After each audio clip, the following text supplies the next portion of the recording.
Let me get a quick drink of our Dasani water here. You like that, Dom?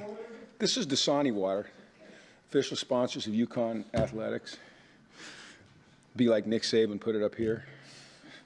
Our guys are excited to kick it off on Saturday. It's been a really productive off season. It's been a long off season. They've worked incredibly hard. As everybody knows, we made a lot of changes with transfers, with freshmen coming in, losing guys. But I just love the way that everybody in this building and everybody in the athletic department responded. The support's been amazing. The focus of our players has been fantastic. Our staff has come together well. And now it's time to, it's time to prove it. It's time that the rubber meets the road and we go out and we compete on Saturdays. So hopefully we can confirm that the decisions we made were good decisions. Hopefully we confirm that the work we've done is good work. And we started this Saturday, so I think we're all excited about that. And I know from their energy the last 2 days, they're excited, but there's also a sense of resolve and focus. Everybody's looking forward. I haven't heard anybody talk about the past. And I think that's a very good characteristic to have as we move into this 2025 season. So just really, I'd say I can't wait for it to get here, but I can wait because we need the work. Jim, when you first got here, obviously 6-6 the first year, bowl game, and you said at that point, you didn't come here just to be average. You come here just to be 6-6. Last year, obviously, a little better than that. To you, where's the bar now for UConn football? See, Dom, those are questions I just hate, okay? I have to force myself to stay right here. I know this about myself. If I start to look too far down the line and I lose focus, I'm not smart enough to lose focus, all right? So I need to stay right here. So the bar for me is to go out and play really good football on Saturday, and max out our ability. And how about let's set that as the floor and then build from there. But that's the only answer that I can give you and stay true to what I know is best for me and my focus, which I think, rubs off on this team and this team's focus. There's some guys dinged up last week. Is everybody healthy and available Saturday? We are in really pretty darn good shape considering the physicality of our camp. We had a hard, long, physical 3 weeks before we scaled back the physicality, maybe not the physicality, but the length of our practices. And we are in pretty darn good health coming out of that. It looks like right now Trent is the only one that's, in the depth that won't be available. So if you'd asked me that 2 weeks ago, I'd have been really, really, really worried because we had a lot of guys missing, but everyone's made their way back. They've worked really hard. Our athletic trainers have done a fantastic job. Our doctors have done a great job, but mostly it's the players just putting in the work to get back. What group are you most pleased with, Jim, today? Today's practice? Today's practice, Joe? Just today or through the whole camp? Right up to today. Oh, wait, up to today or just today? Right up to today. Oh my goodness, that's a tough one. I can't single one out. I will say that I'm pleased with everyone that touches football. From Dom, who's standing behind you, to Neil, who's standing behind you, to David, to Jess, to everybody, Tyler, everyone that's kind of has had an impact. Mike Burton, everyone that's had an impact on this program and our ability to put together what we believe right now is a really good team and a solid program heading forward. And it takes everybody, and everybody has just joined in, and everybody's played a part, and so that to me is pleasing. Now we have to go out and we have to validate it, which that's our intent. What is it to have some consistency, right? We're not sitting here trying to get you to tell us who the starting QB is this time. We get to just kind of go into whether it was this camp and this year, knowing you guys have consistency, which is a luxury for any program. Well, we do and we don't. We have consistency among the coaching staff. We have some consistency on offense, although we lost 3, of our starting linemen. We have some consistency at tight end and receiver and running back. But defensively, we lost a lot of guys. We've really probably got 8 or 9 new starters. So The consistency of having the staff and the continuity that that brings to your team has been very important for us in this offseason, because we were able to move seamlessly through things that we knew we wanted to do, and it gave us a chance to spend some time researching things that maybe we wanted to add or change. And we had players that had done it, and so it was an easier adjustment for them. For our defensive guys, it's been a little more chaotic. You know, it's like, well, shoot, who's going to play where? And then you factor in the injuries that we've had in camp on defense. So somebody asked me last week, you know, how do I feel about the defense? Or, you know, do I feel good about them, or do I need to wait to see them play on Saturday? And still feel the same way, you know. But very, very hopeful, very hopeful. And you're right, any consistency, any continuity certainly helps going into the future. What are the keys to not only stacking wins, but stacking seasons and continuing to build this program in the way that you want it to continue moving forward? Well, really, it's answering Dom's question, you know, which is one day at a time, being the best you can be on that day and keeping your focus on that day. And then it's really about stacking days. If you stack days, you stack games. If you stack games, you stack seasons. So, but if you look too far down the road, okay, then you don't see what's right in front of you. And so for us, it's about staying in the moment, maximizing the moment that we're in. And we really do. We preach that over and over and over and over and over again with these guys, you know. And I think they've done a good job of embracing that. You know, we just had a moment out in practice in a 2-minute drill, which was a great learning experience, you know, towards the end of the drill, where the offense had an error and the defense had an error on the same play, and there was not friction. There were, you know, guys were a little concerned, but they were able to get right back to the next play, because the next play was the most important play. And so that's got to be our mindset if we want to continue to have growth. Where has Joe grown the most at quarterback? Where has he grown the most? Understanding of our scheme. I think as a leader, I think, you know, his first couple years, just the uncertainty of if he was going to be the guy or not, and then with the injuries, you know, it set him back in terms of just his ability to kind of take the helm and be the type of leader that you want your quarterback to be. You know, Joe's not a loud, demonstrative guy. He's not gonna really cuss guys out, you know, but he is stern.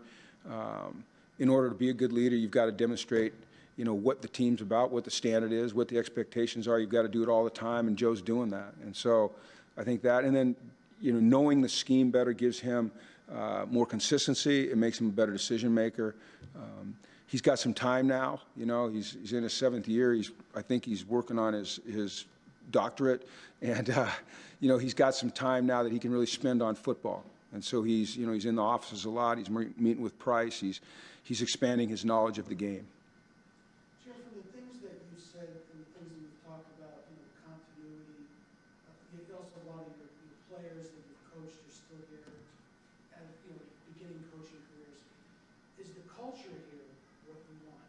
It sounds like your culture is in place. Is that a fair statement? It's getting closer, Dom, but with the portal, it's an every year, every day proposition. You know, you've got to address it, you've got to enforce it, you've got to demand it, you've got to have guys that take ownership for it every single day in order to build it. It's, you know, it can be really fragile, it can be really strong. And so, you know, we got to protect our culture with the vigilance, and that's in who we bring in, and in terms of their personalities and their goals and their character, their discipline, their internal discipline. And I think we've done a good job of that. I think it's really revealed when things get a little bit sideways, which they inevitably do in a season. And so I feel great about it right now, and I hope that I can tell you after we hit a couple bumps that I feel great about it then. And my feeling, my belief, my gut belief is that I will. We brought in some really good people, and we had some really good people here that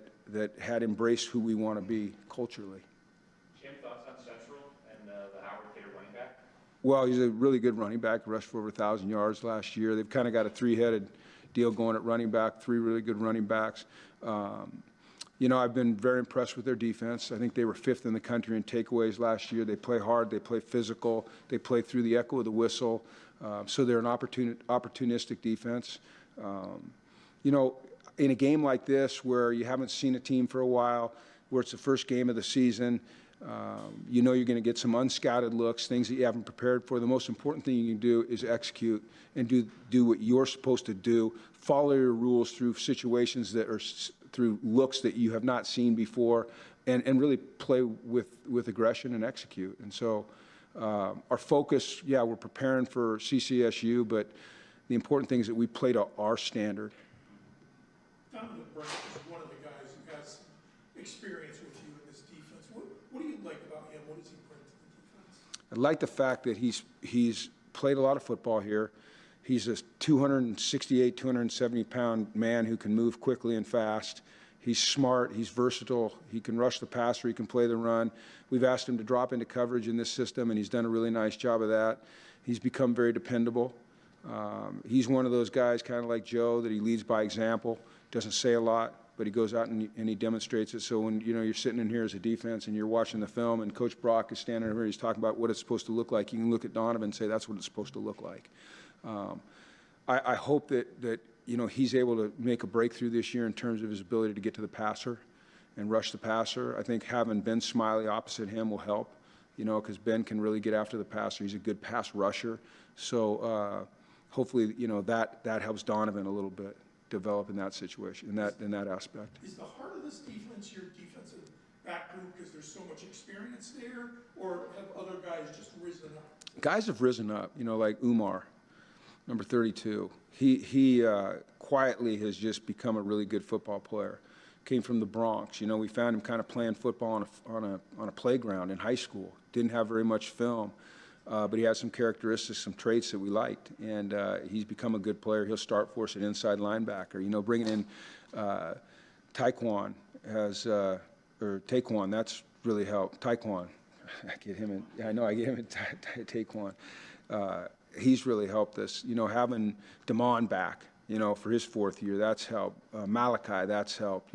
Cam Edwards, that helped. So, there's some guys sprinkled in there that help us, feel like we can have success. But really, it's going to be about bringing in the new guys that haven't played here and seeing how they react in a game situation. I don't know if I answered your question there or not, but.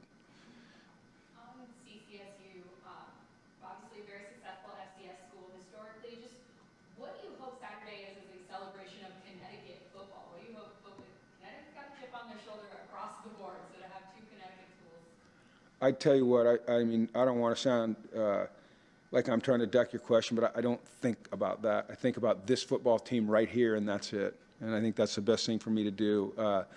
Certainly, I'm proud to live in Connecticut and want Connecticut football, whether it's high school, college, Pop Warner, whatever it is, to be celebrated and be recognized. Like it was really cool to see the College World Series or the Little League World Series and see a Connecticut team playing in the U.S. Championship. How cool is that, right? It makes you proud as a person that lives in this state. But in terms of this week, my mind just stays right where it's supposed to stay. That's the best way for us to operate. Jim, you've done an awful lot with culture and approach and just developing a mindset here, but how important is it to have some talent like Skylar brings to this team and just kind of say beyond what we, can do? It's big. I mean, players win games, right? I mean, the teams with the best players typically win the game. Not always, right? And certainly culture is something that's critical. But you have to have good football players and go out and make plays and understand the game and execute their assignment at a high level and that are consistent and have mental toughness and have self-discipline and all those things. But you got to have talent, So having a guy like Skylar that we know can go make plays and bringing a guy like Ty Bowman who we know can go make plays and bringing in Juice Farine, as a tight end H that can go make plays. Our running back room is pretty deep right now. Those guys can make plays. We saw what Mel can do in the open field making plays. So I feel like, there's probably more talent at the skill positions right now than since, in the time that I've been here. But, all that's being said, we have to go out and we have to do it on Saturdays. It can look good and bright and shiny, but if it doesn't produce, if we're not putting them in the right position to utilize what they do best, then we're failing. So that's our objective, is to make sure we give them a chance to go out and showcase their skill sets. It might be too early to talk about what this team's identity is going to be moving forward, but from what you've seen from all the work they put in this offseason, what are some of the things and words that come to mind about what you've seen from your guys so far? Well, they care. They care about each other. It's a team. It is your identity develops as you go through the season. I know what I'd like it to look like. You know, I want us to be a disciplined football team. I want us to be hard-nosed. I want us to have a bulletproof mindset, you know, where nothing affects us. I want to see us play together and support each other. I want to see poise, and I want to see composure in high-pressure situations. I want to see us be able to push through adversity, handle success. You know, just all the coach speak words that everyone around the country would answer that question with.